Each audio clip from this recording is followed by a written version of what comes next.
O'zbekiston Respublikasi Milliy gvardiyasi Harbiy musiqa akademik litseyi 2025-2026 o'quv yili uchun damli va zarbli cholg'ular ijrochiligi yo'nalishiga o'qishga qabul qilish e'lon qiladi.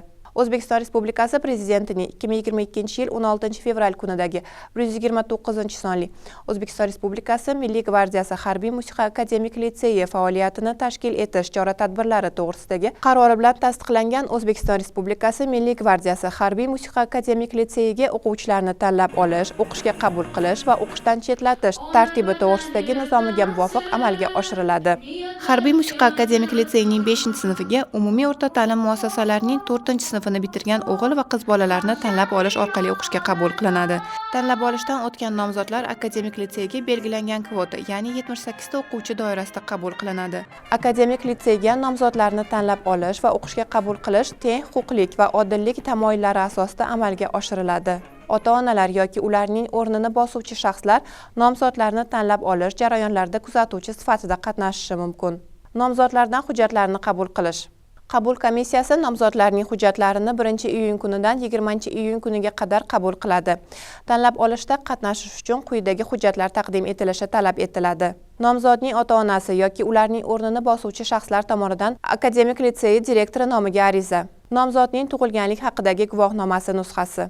086 shakli bo'yicha tibbiy ma'lumotnoma. Nomzodning tibbiy daftarchasi. 6 dona 3x4 o'lchamli rangli fotosurat. Nomzodning o'qish joyidan baholash tabelining nusxasi.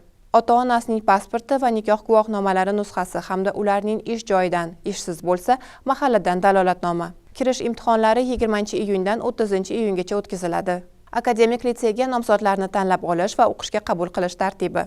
Akademik litseyga nomzodlar kirish imtihonlarini o'tkazish orqali tanlab olinadi. Kirish imtihonlarini o'tkazish uchun materiallar Akademik litsey hamda Milliy gvardiya Jamoat xavfsizligi universiteti yetakchi pedagog va psixologlari tomonidan umumiy o'rta ta'limning davlat ta'lim standartlariga muvofiq ishlab chiqilib, qabul komissiyasi raisi tomonidan tasdiqlanadi. Kirish imtihonlari davlat, rus va qoraqalpoq tillarida qabul komissiyasi raisi tomonidan tasdiqlangan jadvalga muvofiq belgilangan muddatda o'tkaziladi. Nomzodlar bilan quyidagi kirish imtihonlari o'tkaziladi. Ona tili fanidan diktant, matematika fanidan nazorat ishi, o'qish, psixologik test sinovlari va musiqiy ijodiy imtihon.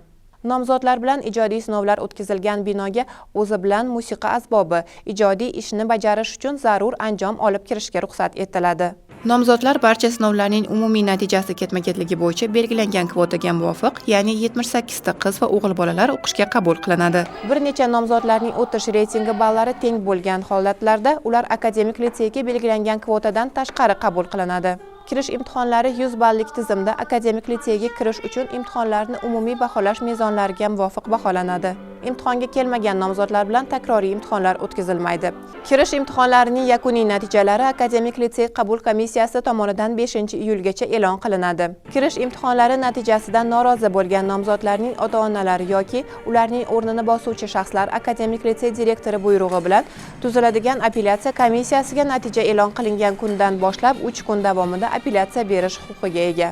Batafsil ma'lumotlarni quyida ko'rsatilgan telefon raqamlari va ijtimoiy tarmoqlar orqali bilib olishingiz mumkin.